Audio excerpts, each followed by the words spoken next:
Chers frères et sœurs, notre Seigneur Azza wa Jal dit dans le Coran: Inna Allah la yughayyiru ma biqawmin hatta yughayyiru ma bi anfusihim wa idha arada Allah biqawmin su'a fala maradda lahu wa ma lahum min dunihi min wal. En vérité, Allah il nous dit Azza wa Jal, en vérité, Allah ne modifie point l'état d'un peuple tant que les individus qui le composent ne modifient pas ce qui est en eux-mêmes.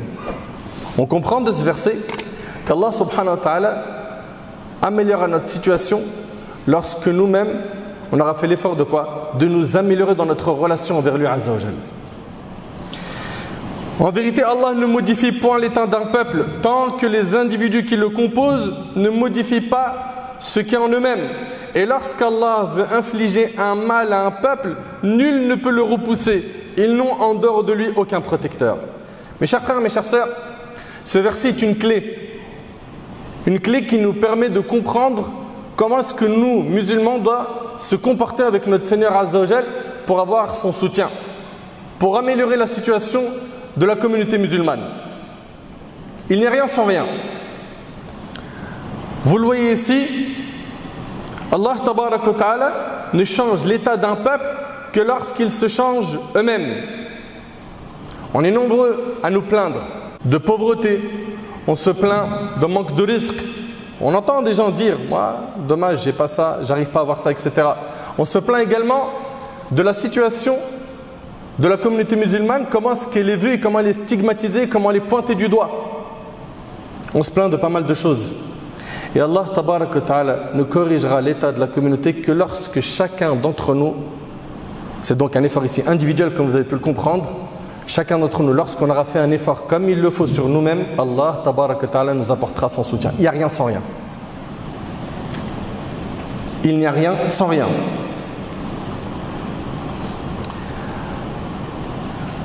Il y a des gens qui basculent d'un très mauvais état spirituel et par la grâce d'Allah ils deviennent des gens pieux. Et on a l'inverse. On a l'inverse. Et ici le verset il nous dit en vérité Allah ne modifie point. Ici le verset nous dit en effet Allah ne modifie point l'état d'un peuple tant que les individus qui le composent ne modifient pas ce qui est en eux-mêmes. Et ça c'est valable pour les deux sens, de la piété à l'impiété et de l'impiété à la piété. Allah tabaraka wa ta'ala il nous dit فَإِمَّا يَأْتِيَنَّكُم مِّنِّي هُدًى فَمَنِ اتَّبَعَ هُدَايَ فَلَا يَضِلُّ وَلَا يَشْقَى وَمَنْ أَعْرَضَ عَنْ ذِكْرِي فَإِنَّ لَهُ مَعِيشَةً ضَنكًا وَنَحْشُرُهُ يَوْمَ الْقِيَامَةِ أَعْمَى. Puis, si jamais un guide vous vient de ma part, quiconque suit mon guide ne s'égarera ni ne sera malheureux. Tu suis le dîn d'Allah, tu ne seras pas égaré et tu ne seras pas malheureux. Et quiconque se détourne de mon rappel, regardez Allah il nous dit quoi? Celui qui va se détourner maintenant de la religion, il ne veut pas ce mode de vie, il veut autre chose qu'on lui a proposé dans les réseaux sociaux, il en a été séduit, ça lui plaît. Quiconque nous dit Allah se détourne de mon rappel, tu te détournes de l'islam, tu veux plus ce mode de vie, mènera certes une vie pleine de gêne. Qui parle? C'est notre maître Azza wa Jal, Allah subhanahu wa ta'ala que nous adorons, notre créateur.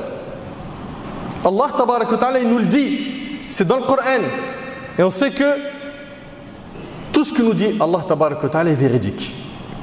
Allah Azza wa Jal il nous dit que si on s'écarte du chemin du dîn, on mènera une vie pleine de gêne. Possible que certains parmi vous se disent: mais moi je vois pas la gêne dans la vie d'un tel, il s'affiche dans les réseaux sociaux, il a l'air plutôt bien. Ouais, ça c'est l'apparence. Ça c'est ce qu'il laisse montrer. Mais en coulisses, c'est ça. Il vit cette vie pleine de gêne. Pourquoi? Il s'est écarté du livre d'Allah. Il s'est écarté du chemin de la droiture. Et quiconque se détourne de mon rappel mènera certes une vie pleine de gêne. Et le jour de la résurrection, nous l'amènerons aveugle au rassemblement. Allahu Akbar. C'est donc une loi divine. C'est donc une loi divine. Toi qui veux une vie paisible, une vie pleine de sécurité, une vie satisfaisante, toi qui veux vivre une vie stable, tu dois revoir ton cœur. Revois l'état de ton cœur. Revois ta relation avec Allah. Revois où t'en es avec les khamas salawat, les 5 prières, le fajr. Revois où t'en es avec l'argent. L'argent que tu gagnes, c'est de l'argent halal ou de l'argent haram? Et toi qui te reconnais quand je dis l'argent haram, tu ne dis pas qu'un jour tu auras des comptes à rendre? Et tu sais très bien que le jour du jugement, celui qui fait un atome de bien, il le verra. Celui qui fait un atome de mal, il le verra. Tu ne pourras rien couvrir le jour du jugement de tes fautes, de tes péchés. Donc repens-toi. Alhamdoulilah, tu es encore en vie. La porte du pardon et de la miséricorde d'Allah est immense. Peu importe les péchés que tu as fait, reviens vers Allah. Donc, il faut impérativement qu'on revoie notre relation avec Allah tabaraka wa ta'ala. Il faut que notre premier objectif soit de satisfaire notre Seigneur subhanahu wa ta'ala. Je le dis, je le répète, si on veut voir l'état de la communauté musulmane à l'échelle nationale ou internationale dans un meilleur état, ça commence par toi et moi. Ça, il faut bien comprendre ça. Et ça, je voulais citer le verset. J'ai commencé par ça. C'est dans le Coran. Allah tabaraka wa ta'ala il dit وَلَن تَجِدَ لِسُنَّةِ اللَّهِ تَبْدِيلًا. Allah ta'ala il dit, telle était la loi établie par Allah envers ceux qui ont vécu auparavant, et tu ne trouveras pas de changement dans la loi d'Allah.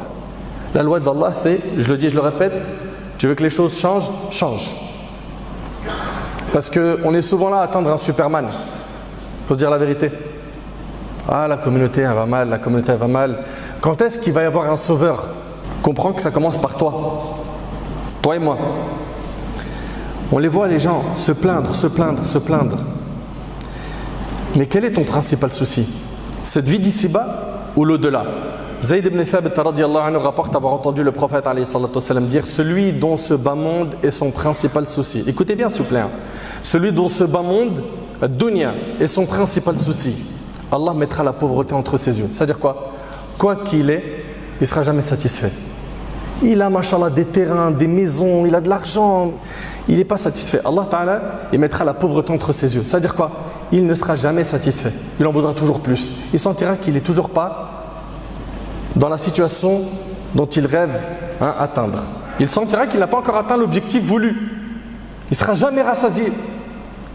Et quelqu'un qui court derrière la dunya, derrière la vie d'ici-bas, il n'est jamais rassasié. Je parle ici de qui? De celui qui a, écoutez attentivement, mes propos sont bien clairs, celui qui a comme principal souci dans sa vie la dunya, le bas monde. Par contre, avoir le souci de la dunya pour remplir le frigo, nourrir sa famille, mais ça c'est normal. Mais ça ne doit pas être ton principal souci. Comprenez bien la nuance s'il vous plaît, barakallahu fikum. Celui dont ce bas monde est son principal souci, Allah mettra la pauvreté entre ses yeux. Et il n'aura de ce monde que ce qu'Allah lui a déjà décidé.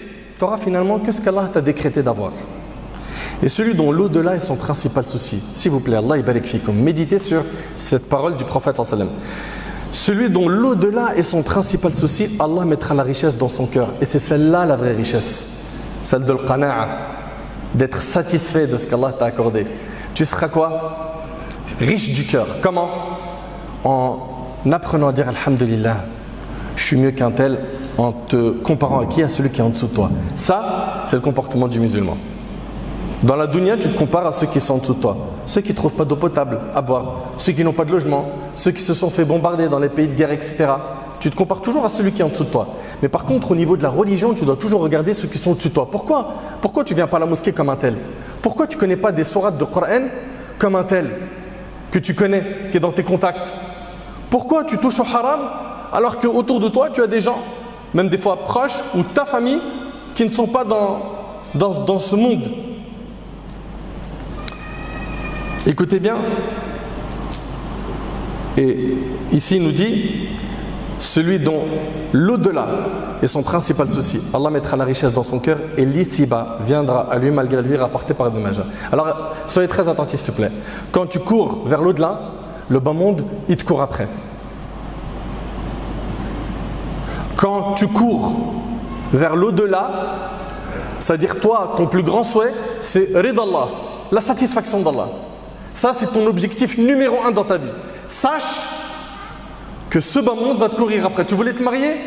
sans faire beaucoup d'efforts, ça va arriver très facilement. Tu voulais un job, tu voulais travailler, ça va venir. Tu voulais un foyer, alhamdoulilah, tu as un logement. Il y en a, ils ont attendu 10-15 ans, toi, grâce à Allah, 2-3 mois, ça a été plié. Pourquoi? Parce que tu as l'aide et le soutien d'Allah. Parce que ce bas monde, tu n'en as pas fait ton principal souci. Mais moi, j'aimerais, s'il vous plaît, barakallahu fikoum, que chacun d'entre vous se pose la question suivante. Pourquoi est-ce qu'on ne met pas en pratique ce qu'on écoute? Pourquoi? Est-ce qu'on a un doute sur la parole d'Allah? Est-ce qu'il y a parmi vous quelqu'un qui écoute ce prêche et il doute sur les paroles du prophète alayhi salatu wassalam? Normalement, non, sinon tu ne serais pas là. N'est-ce pas? Mais comment ça se fait que jusqu'à maintenant, on court comme des malades derrière l'ici-bas et l'au-delà, on marche doucement, voire on est assis. On attend que ça se passe. Et tu parles avec lui, tu dis, Inch'Allah, Rabbi, dit, un jour, Allah me guidera. Il attend que la guidée elle tombe du ciel sans cause. Donc comprends bien que finalement, subhanallah, si tu cours vers l'au-delà, l'ici-bas, c'est lui qui va courir derrière toi. Tu auras des facilités pour avoir tout ce que tu veux de la vie d'ici-bas. Donc apprends à être intelligent. Cours vers quoi? Vers l'au-delà plutôt. Allah tabarak wa ta'ala il dit ذلك بأن الله لم يكن مغيرا نعمة أنعمها على قوم حتى يغيروا ما بأنفسهم وأن الله سميع عليم. C'est qu'en effet Allah ne modifie pas un bienfait dont il a gratifié un peuple avant que celui-ci change ce qui est en lui-même. Vous voyez? Et Allah est audient et omniscient. Mes chers frères, mes chères sœurs, lorsque la foi pénètre le cœur et que tu fais du Coran le guide de ta vie, alhamdoulilah, tu vois avec clairvoyance. Quand ce n'est pas le cas, sache que tu es dans une pièce sombre. Une pièce sombre où tu ne vois pas grand-chose. Allah Ta'ala il dit sur le Coran إن هذا القرآن يهدي للتي هي أقوم ويبشر المؤمنين الذين يعملون الصالحات أن لهم أجرا كبيرا. Certes, ce Coran guide vers ce qu'il y a de plus droit. Et il annonce aux croyants qui font de bonnes œuvres qu'ils auront une grande récompense. Allahu Akbar. Subhanallah. Le prophète alayhi salatu wassalam et les compagnons, ils ont vécu des moments très très difficiles. Et Allah tabarak wa ta'ala a changé cet état de faiblesse encore en un état de force. Allah tabarak wa ta'ala les a soutenus. Par quoi? La foi. Par le fait qu'ils ont pratiqué la religion d'Allah. Par le fait qu'ils ont adoré Allah comme il le faut. Allah tabarak wa ta'ala il dit dans le Coran وَاذْكُرُوا إِذْ أَنْتُمْ قَلِيلٌ مُسْتَضْعَفُونَ فِي الْأَرْضِ تَخَافُونَ أَن يتخطفكم الناس فآواكم وأيدكم بنصره ورزقكم من الطيبات لعلكم تشكرون. Et rappelez-vous, quand vous étiez peu nombreux, opprimés sur terre, craignant de vous faire enlever par des gens, il vous donna asile, vous renforça de son secours et vous attribua de bonnes choses afin que vous soyez reconnaissants. Le prophète alayhi salatu wassalam et les compagnons, ils étaient dans un état de faiblesse. Il y a eu, comme vous le savez, la période mécoise, puis la période médinoise, puis après le califat d'Abu Bakr, le califat de Omar, le califat de Othman. Regardez, après le califat de Omar ibn Khattab, comment les musulmans étaient. Cette stabilité, ils l'ont eu par la foi en Allah tabarak wa ta'ala, par le fait qu'ils ont cru en Allah azza wa jal, qu'ils ont mis en pratique son dîn. Sinon on veut le soutien d'Allah, sinon on veut un changement dans notre communauté, il faut qu'on s'améliore. Il faut qu'on s'améliore, il ne faut pas se voiler la face.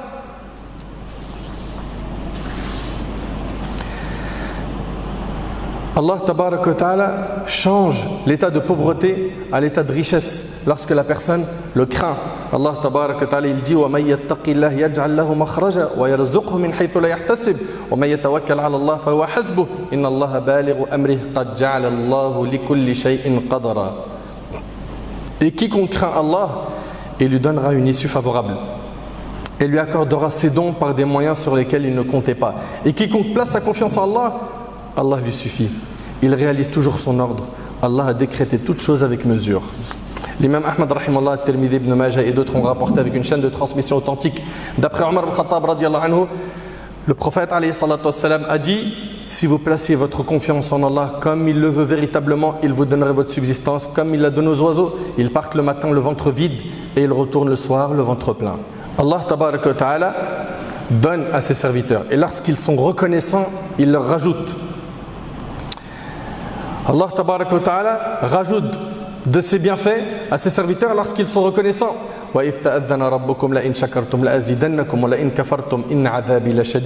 Et lorsque votre Seigneur proclama, si vous êtes reconnaissant, très certainement j'augmenterai mes bienfaits pour vous. Mais si vous êtes ingrat, mon châtiment sera terrible. Subhanallah. Également, Allah tabaraka wa ta'ala il dit وَلَوْ أَنَّ أَهْلَ الْقُرَىٰ آمَنُوا وَاتَّقَوْا لَفَتَحْنَا عَلَيْهِمْ بَرَكَاتٍ مِنَ السَّمَاءِ وَالْأَرْضِ وَلَكِنْ كَذَّبُوا فَأَخَذْنَاهُمْ بِمَا كَانُوا يَكْسِبُونَ. Si les habitants des cités avaient cru et avaient été pieux, la foi, la piété, nous leur aurions certainement accordé des bénédictions du ciel et de la terre, mais ils ont démenti et nous les avons donc saisis pour ce qu'ils avaient acquis. Et parmi les choses qui préserve les bienfaits, il y a le fait de donner de ce qu'Allah nous a donné. Allah il t'a donné des biens, tasaddaq, donne des aumônes. Abu Hurayra radiallahu anhu il rapporte que le prophète a dit « Il n'est pas un jour où les serviteurs arrivent au matin sans que deux anges ne descendent des cieux. L'un d'entre eux dit « Oh Allah, accorde compensation à la personne qui dépense. » Et l'autre dit « Oh Allah, accorde ruine à la personne avare » rapportée par l'imam al-Bukhari et Muslim. Je le dis et je le répète, les paroles d'Allah tabaraka wa ta'ala sont véridiques. Les paroles du prophète alayhi salatu wa salam sont véridiques. Qu'attendons-nous pour mettre en pratique le dîn d'Allah et revenir vers lui? Allah ta'ala il dit وَمَنْ أَصْدَقُ مِنَ اللَّهِ قِيلَ. Et qui est plus véridique qu'Allah en parole? وَمَنْ أَصْدَقُ مِنَ اللَّهِ حَدِيث. Et qui est plus véridique qu'Allah en parole? C'est avec la foi et les bonnes actions qu'Allah tabaraka wa ta'ala améliorera notre situation. Allah tabaraka wa ta'ala fera également sortir de nos rangs des guides, des gens qui tireront les autres vers le haut, vers le chemin du bien. Allah tabaraka wa ta'ala il dit وَجَعَلْنَا مِنْهُمْ أَئِمَّةً يَهْدُونَ بِأَمْرِنَا لَمَّا صَبَرُوا وَكَانُوا بِآيَاتِنَا يُوقِنُونَ. Et nous avons désigné parmi eux des guides qui dirigeaient les gens par notre ordre aussi longtemps qu'ils enduraient et croyaient fermement en nos versets. Cheikh l'Islam Ibn Taymiyyah rahimahullah a dit en commentant ce verset, avec la patience et la certitude, on obtient l'imam fi din, l'imam dans la religion. C'est-à-dire quoi l'imam? C'est-à-dire on devient un guide, un leader si vous voulez, un leader dans la religion, avec la patience et la certitude. Allah tabaraka wa ta'ala il nous demande de constamment rappeler aux croyants, car le rappel profite aux croyants. Allah tabaraka wa ta'ala il nous dit فَذَكِّرْ فَإِنَّ الذِّكْرَ تَنْفَعُ الْمُؤْمِنِينَ. Et rappelle, car le rappel profite aux croyants. Mes chers frères, mes chères sœurs, on veut tous une amélioration de la situation de la Ummah.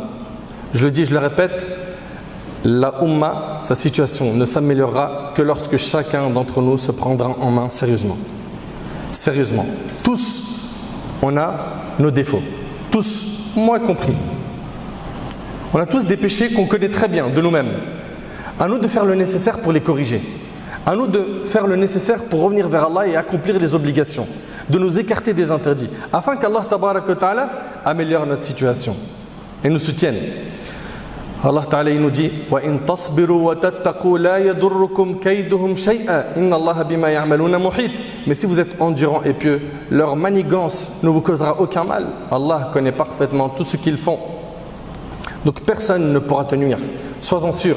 Allah Ta'ala il dit يا أيها الذين آمنوا استجيبوا لله وللرسول إذا دعاكم لما يحييكم واعلموا أن الله يحول بين المرء وقلبه وأنه إليه تحشرون.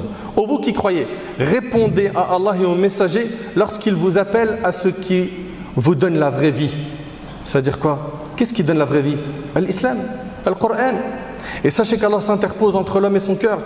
Et c'est vers lui que vous serez rassemblés. Mes chers frères, mes chères sœurs, toute personne qui recherche le bonheur, la vie paisible, la stabilité, l'esprit tranquille, doit se réconcilier avec son Seigneur Azza wa Jal, doit multiplier les invocations, doit s'attacher fermement au livre d'Allah Tabaraka wa Ta'ala et surtout de préserver l'union de la communauté musulmane, de suivre le modèle qu'a été envoyé le prophète sallallahu alayhi wa sallam. de suivre le prophète sallam qui est notre modèle. Allah Ta'ala il dit, c'est avec ça qu'on termine, Man amila salihan min dhakarin aw untha wa huwa mu'min falanuhyiyannahu hayatan tayyiba wa lanajziyannahum ajrahum bi ahsani ma kanu ya'malun. Quiconque mâle ou femelle fait une bonne œuvre tout en étant croyant, nous lui ferons vivre une bonne vie. Regarde bien, pour avoir une bonne vie, une vie paisible, qu'est-ce qu'il te faut? Quiconque mâle ou femelle fait une bonne œuvre, donc faire des bonnes actions tout en étant croyant. Donc la foi en Allah, al-iman wal-amal as-salih. La foi en Allah et les bonnes actions. Nous lui ferons vivre une bonne vie et nous les récompenserons certes en fonction des meilleures de leurs actions. Craignons donc Allah tabaraka wa ta'ala en public et en secret. Faisons le nécessaire pour être sérieux dans notre pratique religieuse. Gardez en tête que ce qui compte, c'est la satisfaction d'Allah, qu'après la mort, on n'emporte que nos actions. Ton argent, tu laisses ici-bas. Tes constructions, tes maisons, tes investissements, tu les laisses ici-bas. Ta belle voiture qui t'aimait tant, tu la laisses ici-bas et tu prends avec toi que un seul bagage où il y a les bonnes et les mauvaises actions et c'est ça qui reste dans ta tombe et c'est ce qui te suivra dans ce voyage de l'âme après la mort jusqu'à ce que tu rencontres ton Seigneur et qu'on le rencontre tous et qui nous juge. J'implore Allah tabaraka wa ta'ala d'améliorer notre situation. J'implore Allah azza wa jal de nous pardonner nos manquements. J'implore Allah azza wa jal d'améliorer notre situation. J'implore Allah tabaraka wa ta'ala de faire de nous des pieux. J'implore Allah subhanahu wa ta'ala de nous accorder la sincérité, la piété, la véracité dans les propos et dans les actions. J'implore Allah tabaraka wa ta'ala de nous accorder la clairvoyance, de voir clair avec la lumière du dîn.